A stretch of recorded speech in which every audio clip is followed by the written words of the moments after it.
ভারতের সাথে পাঙ্গা নিলে তার ফল কী হতে পারে তা এখন হাড়ে হাড়ে টের পাচ্ছে কাতার। আজ থেকে 2 মাস আগেও এত বড় বড় কথা বলছিল, আজ সেই ভারতের সামনেই সারেন্ডার করতে বাধ্য হলো গোটা কাতারের সরকার। উদাহরণ হিসেবে এই রিপোর্টটা দেখুন, যা এই মুহূর্তে না কেবল ভারতীয় মিডিয়া বরং পুরো গ্লোবাল মিডিয়ায় সবচেয়ে বড় হেডলাইন হয়েছে, যে কিভাবে রাতারাতি কাতারের কোর্ট 180 ডিগ্রি ঘুরে আমাদের 8 জন নেভি পার্সোনালদের যে ফাঁসির সাজা সেটা বাতিল করতে বাধ্য হল।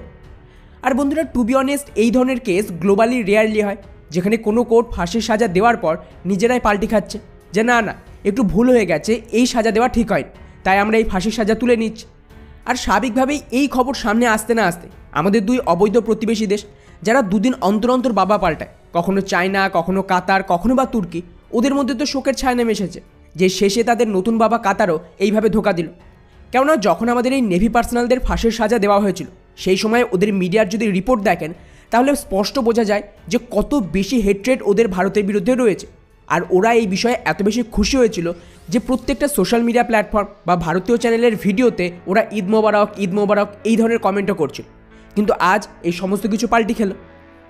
যাই হোক, এবার এখানে আপনাদের সবচেয়ে বড় প্রশ্ন থাকবে যে ভাই ভারত কী এমন করলো যে কাতার ভয়ে এখন ভারতের সামনে সারেন্ডার করছে। তো বন্ধুরা, যেমনটা আমি বরাবরই বলছি যে এই মুহূর্তে গ্লোবালি ভারত একমাত্র দেশ যারা টাকার গাছ বলতে পারে। আর এত বড় হিউজ পপুলেশন, স্পেস থেকে শুরু করে টেকনোলজি, ডিফেন্স, সব দিক থেকে ভারত এতটা উন্নত হচ্ছে যে ভারতের মতন মার্কেট যে হাতছাড়া করবে বা যে দেশ ভারতের সাথে সম্পর্ক ভালো রাখবে না, তাদের ইকোনমি কিন্তু মারাত্মক লেভেলে ক্ষতিগ্রস্ত হবে। উদাহরণ হিসেবে এই পুরো ঘটনার টাইমলাইন দেখুন। আমাদের নেভি পার্সোনালদের গ্রেপ্তার করা হয় এবং বিনা কোনো প্রমাণ বা ইনফরমেশন দিয়ে কাতার নিজের ইচ্ছা মতন কেস তৈরি করে। আর ভারত যে কিছু অ্যাকশান নেবে তার আগে ওরা 26শে অক্টোবর আমাদের সমস্ত নেভি পার্সোনালদের ফাঁসির সাজা শুনিয়ে দেয়। আর আশ্চর্যের বিষয়, এর পেছনে কী কারণ সেটাই কেউ জানে না। হ্যাঁ, মিডিয়াতে নিজের মতন একটা গল্প বানিয়েছে যে ইসরায়েলের জন্য স্পাই করার কারণে ওদেরকে ফাঁসির সাজা দেওয়া হয়েছে, কিন্তু এটা কিন্তু অফিসিয়াল নয়। কাতারের তরফ থেকে কোনো অফিসিয়াল স্টেটমেন্ট এখানে আসেনি। আর এর পেছনের অ্যাকচুয়াল কারণ অন্য। এখানে বেসিক্যালি কী হচ্ছে, জিওপলিটিক্সে হিউজ পরিবর্তন আসছে। আর আপনারা খেয়াল করুন, এই যে পাওয়ার শিফট হচ্ছে, এটা হচ্ছে ভারতের দিকে। বেশিরভাগ মুসলিম দেশ ভারতের সমর্থনে, এমনকি ভারত এই দেশগুলোর কথা শোনার মতন মুডে নেই।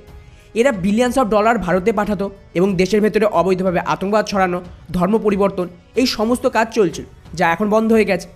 আর সেই থেকেই কিন্তু এদের ভারতের ওপর একটু রাগ রয়েছে। এই সেম প্রবলেম তুর্কির সাথেও।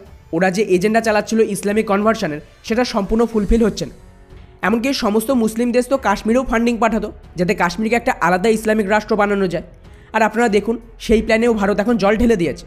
আর ঠিক এই কারণেই ওরা ভারতকে একটা শিক্ষা দেওয়ার চেষ্টা করছিল। এখন মুশকিল হলো, কাতার এটা বুঝতে পারেনি যে ভারত পাল্টা অ্যাকশন নেবে, কারণ কাতার ছাড়াও ভারতের চলবে, কিন্তু ভারত ছাড়া কাতারে চলবে না। কেননা আমরা কাতার থেকে শুধুমাত্র গ্যাসের আমদানি করি, অন্যদিকে কাতারে ফসল তৈরি হয় না। ওরা পুরো ফুড সিকিউরিটির জন্য ভারতের ভরসায় রয়েছে। ওদের সমস্ত মেডিসিনের সাপ্লাই ভারত থেকে যায়, ওদের ওয়ার্কার্স ভারতের, ওদের আইটি সেক্টরের সমস্ত সাপ্লাই ভারত দিচ্ছে, ওদের ব্যাঙ্কিং সেক্টরকেও ভারতের সাপোর্টেই চলছে। এখন এই ঘটনার পর ভারত কী করে, প্রথমত 20 বছরের একটা এলএনজি গ্যাসের ডিল সেটা ক্যান্সেল করে দেয়, যেটা আজ পর্যন্ত সবচেয়ে বড় ডিল ছিল। আর মিডিয়া রিপোর্ট অনুযায়ী এই ডিল মোটামুটি ভারত আর কাতারের মধ্যে সাইন করার দোরগোড়ায় ছিল, কিন্তু এখনও পর্যন্ত এই ডিল সাইন হয়নি। আর তার জায়গায় আমরা কী করেছি, অন্য একটা দেশ মোজাম্বিকের সাথে $20 বিলিয়ন এলএনজি গ্যাসের একটা প্রজেক্ট শুরু করি, যাতে এখানে ভারতীয় কোম্পানি এই প্রজেক্টের স্টেক কিনে নিয়েছে। মানে সোজা ভাষায় কাতারের সবচেয়ে বড় যে মার্কেট ছিল সেটা হাতছাড়া হয়ে যাচ্ছে। এরপর আমি ভিডিও বানিয়েছিলাম যে কিভাবে কাতারের যে ফুড সাপ্লাই তাতে ডিলে হচ্ছে, সময় মতন মেডিসিন যাচ্ছে না, ফলে কাতারের না কেবল ইকোনমিক লস হচ্ছিল, বরং ফুড আর মেডিসিনের যে শর্টেজ সেটাও দেখা গিয়েছিল। যদিও এর ওপরে কিন্তু কাতারের মিডিয়াতে বা গ্লোবাল মিডিয়াতে আপনি কোনো রিপোর্ট পাবেন না, ওরা এই সমস্ত কিছু ইগনোর করে। যাই হোক, এর ঠিক পরেই আপনারা খেয়াল করুন, 2রা ডিসেম্বর আমাদের প্রধানমন্ত্রী যায় ইউএইতে, আর ওখানেই কাতারের লিডার ভারতের প্রধানমন্ত্রীর সাথে একটা মিটিং করে। আর যেভাবে আমাদের প্রধানমন্ত্রী টুইট করে এবং দুজনের ছবি সামনে এসেছে, এদের দুজনের বডি ল্যাঙ্গুয়েজ দেখেই বোঝা যাচ্ছে যে ওনাদের মধ্যে প্রপারলি কথাবার্তা পজিটিভই হয়েছে।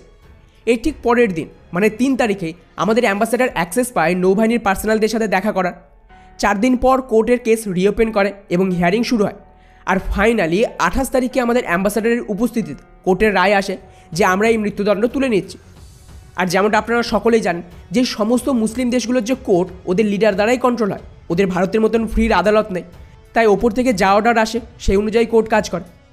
যাই হোক, এবারে আসে আসল কথায়, এবারে ওরা কি পুরোপুরি মুক্ত? তো বন্ধুরা, এমনটা নয়। ওদের সাজা কম করে এখন জেলে রাখা হয়েছে, কিন্তু যেমনটা আমি 2 মাস আগেই বলেছিলাম যে ভারত আর কাতারের মধ্যে 2015 সালে একটা ডিল হয়েছিল। যখন আমাদের প্রধানমন্ত্রী মোদি কাতারের ভিজিট করে তখন দুই দেশ প্রিজনার এক্সচেঞ্জের ডিল করে, যাতে করে কাতারের জেলে ভারতীয়রা বন্দী থাকলে ওদের ভারতের জেলে ট্রান্সফার হবে, এবং কাতারের কেউ যদি ভারতে থাকে তাহলে ওরা কাতারের জেলে ট্রান্সফার হবে, আর তারপর ওদের নিজের দেশে ট্রায়াল হবে। আর ধরে নিন যে ওরা ছাড়া পেয়েই যাবে, কেননা এটা কেবলই মাত্র ফর্ম্যালিটি। আর এখানেও তাই হবে। কাতার এদের পুরোপুরি ছেড়ে দিলে বিরাট বড় একটা বেচ যেতে হবে, তাই ওরা কি করবে, এদেরকে ডিরেক্টলি ভারতের জেলে ট্রান্সফার করে দেবে এই ডিলের আন্ডারে, আর এটাই একমাত্র রাস্তা। তো ওভারঅল আরও একবার প্রমাণ হয়ে গেল যে ভারত আজকের দিনে ঠিক কতটা শক্তিশালী, এবং এই যে পুরো মুসলিম দেশগুলো এদের কিন্তু ভারতের সামনে কোনো অকাত নেই।